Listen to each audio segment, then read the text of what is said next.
The old man hadn't spoken in 3 days. Not a word, not a whisper. Only the slow, fragile rhythm of his breathing filled the quiet hospital room. Nurses came and went. Machines blinked and hummed, but nothing reached him anymore. Nothing except a soft, trembling voice that no one noticed, or so she thought. If you believe in kindness, in second chances, and in the quiet power of compassion, take a moment right now to like, comment, share, and subscribe. Stories like this remind us that even the smallest act of love can change a life forever. The room was dim, lit only by a warm overhead lamp that cast long shadows on the walls. The air carried that familiar sterile scent of antiseptic, but beneath it lingered something else, something heavier, something unspoken. Loss, waiting, the kind of silence that pressed against your chest. Elena stood beside the bed, her small hands gently wrapped around the frail shoulders of Mr. Ibrahim, an elderly man whose life seemed to be slipping away inch by inch. His skin was pale, almost translucent, and his eyes remained closed as if he had already begun his journey somewhere far beyond that room. Elena was just a caregiver.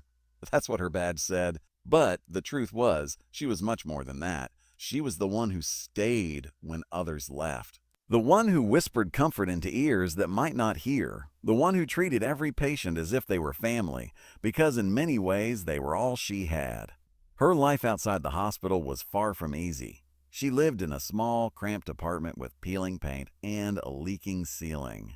Her mother had passed away years ago, leaving behind debts Elena was still struggling to repay. Every shift she worked was not just about survival. It was about holding together a life that constantly felt like it was on the verge of breaking apart. But none of that showed in the way she cared. No. That evening, as the hallway outside grew quiet and visiting hours came to an end, Elena did something she often did when no one was watching. She leaned closer to Mr. Ibrahim, her voice barely above a whisper, and began to sing. It wasn't a perfect voice. It trembled slightly, carrying traces of exhaustion and hidden pain.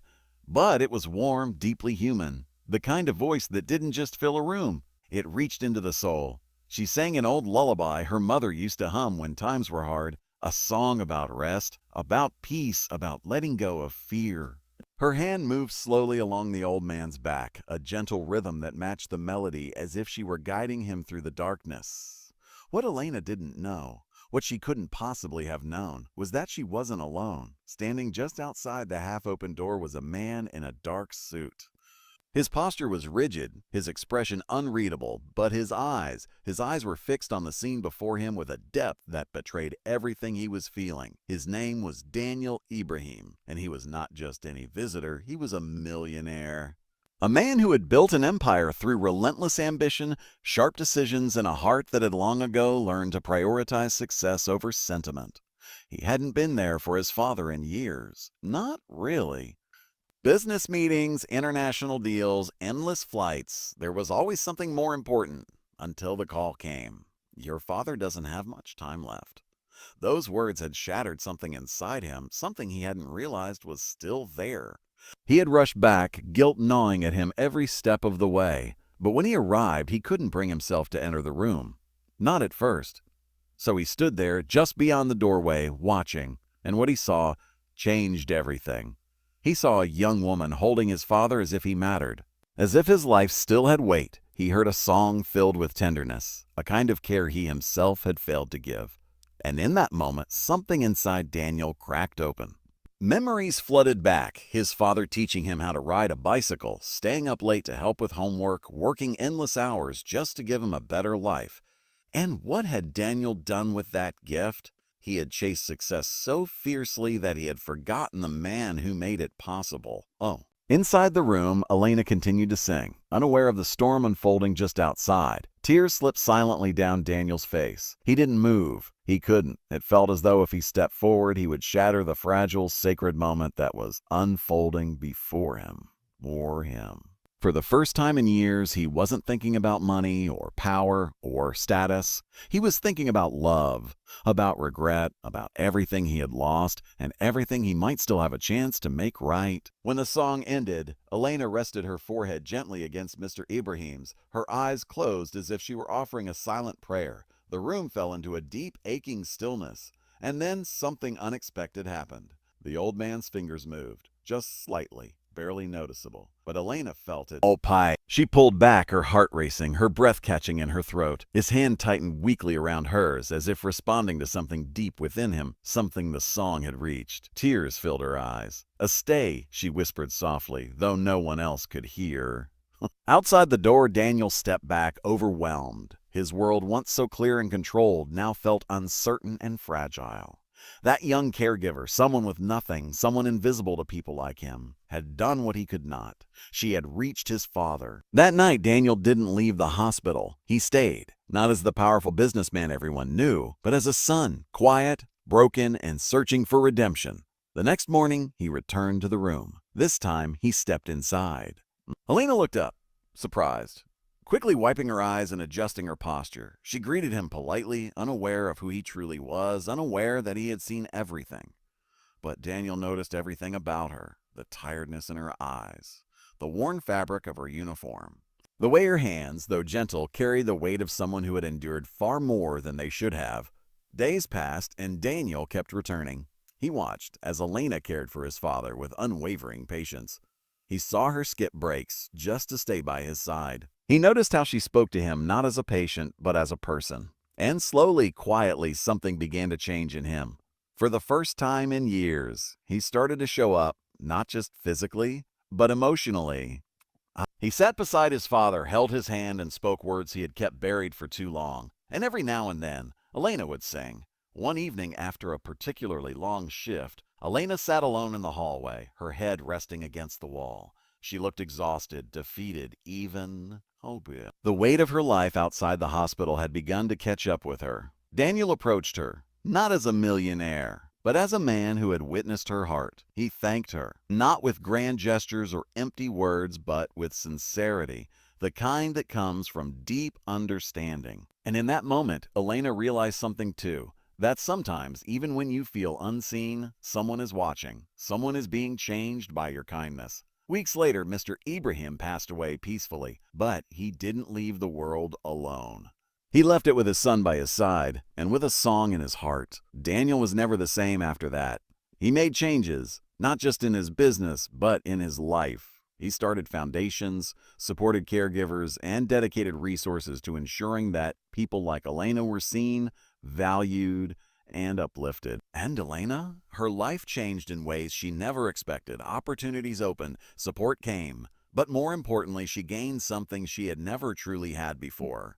A sense that her kindness mattered, that it had power, that it could reach even the coldest, most distant hearts. Before we come to the end, I want to ask you something special. If this story is touching your heart right now, if you've ever believed that small acts of kindness can create big changes, drop a comment below and share your thoughts. Your words might inspire someone else today. And as the story closes, remember this. In a quiet hospital room where hope seemed to be fading, a simple song became a bridge between a father and a son. A forgotten bond was restored. A life was changed. And all because one person chose to care, even when no one was watching. If this story moved you, if it made you feel something real, please take a moment to comment, and share it with someone who needs to hear it today. Because sometimes the world doesn't need grand gestures. It just needs more people like Elena.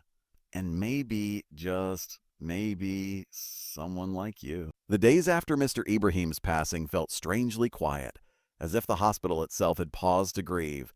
The room that once held the soft echo of Elena's voice now stood empty, the bed neatly made, the machine silent. But for Elena, the silence was heavier than usual. It carried a sense of absence she couldn't quite explain. She had cared for many patients before. She had said goodbye more times than she could count. It was part of the job, something she had learned to accept, even if it never truly became easier.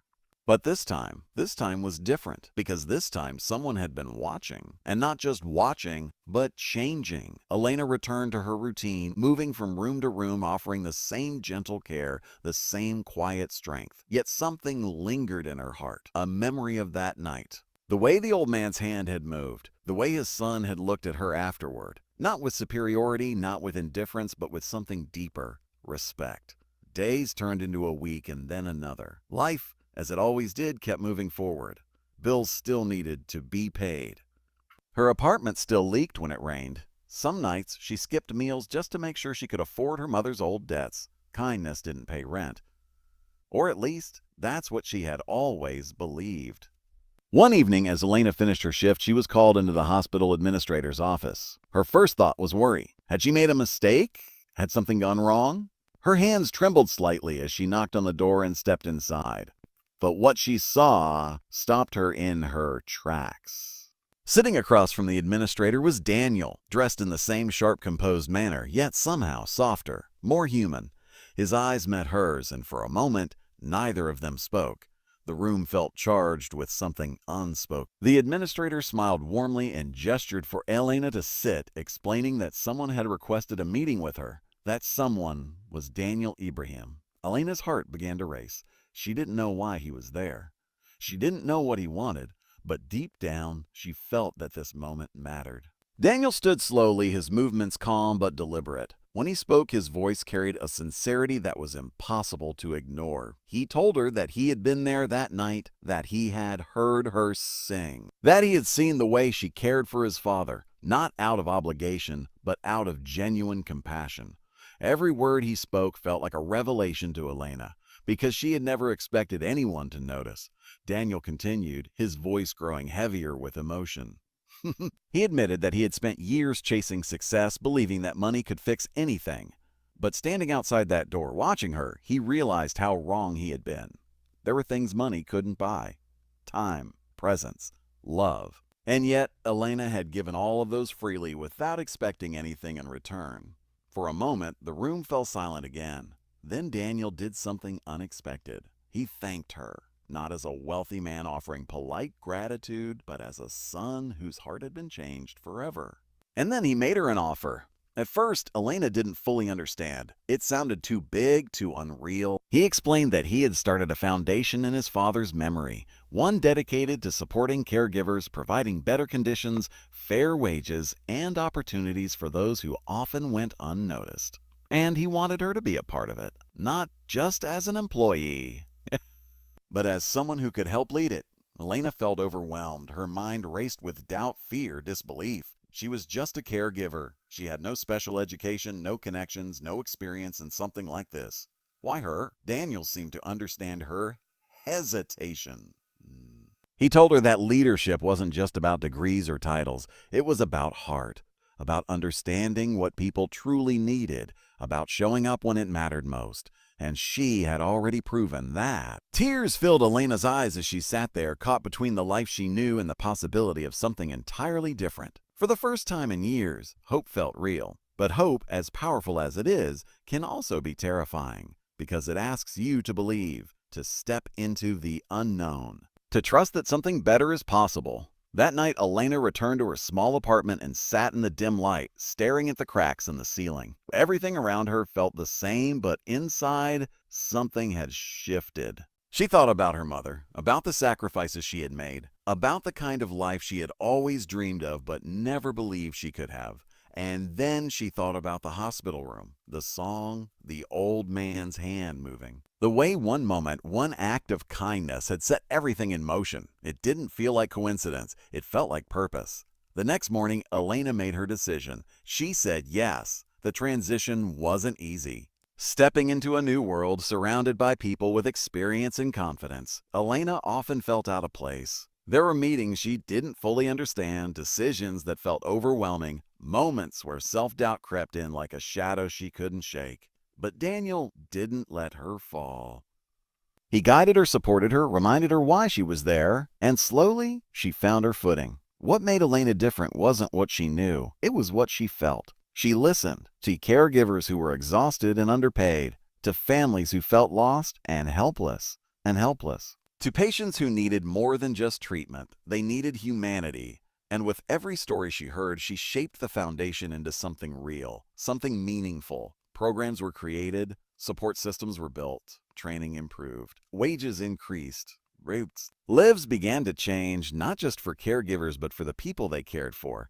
And through it all, Elena never forgot where she came from. She visited hospitals often, not as a superior, but as someone who still understood the quiet struggles of those long shifts, the emotional weight, the invisible sacrifices. Sometimes, She still sang, not because she had to, but because she knew what it could do. Months passed, and one evening, Elena found herself standing outside a hospital room once again. Inside was an elderly woman alone, her breathing slow and fragile. For a moment, Elena hesitated. Then she stepped inside. She gently took the woman's hand, sat beside her, and began to sing. The same lullaby, the same soft, trembling voice, and in that moment it didn't matter how much her life had changed, because at her core she was still the same person. A caregiver, a giver of comfort, a quiet force of kindness in a world that often overlooked it. Before we reach the final moment of this story, I want to ask you something from the heart. If this journey has touched you in any way, if you believe that kindness can truly change lives, please take a moment to like, share, and comment. Your engagement helps stories like this reach more people who need hope today. And here's a special request. Before the story ends, write one word in the comments that represents kindness to you. Just one word. Let's fill the space with something meaningful. Because stories like this, they don't end with the final sentence. They continue through us, through what we choose to do next. Elena's life was never about becoming rich or powerful. It was about being present, about showing up, about choosing kindness even when no one was watching. And in doing so, she didn't just change one life, she changed many, including her own. So as you walk away from this story, remember this: you never know who is watching, you never know whose life you might touch. And sometimes the smallest, quietest act of love can echo louder than anything else in the world.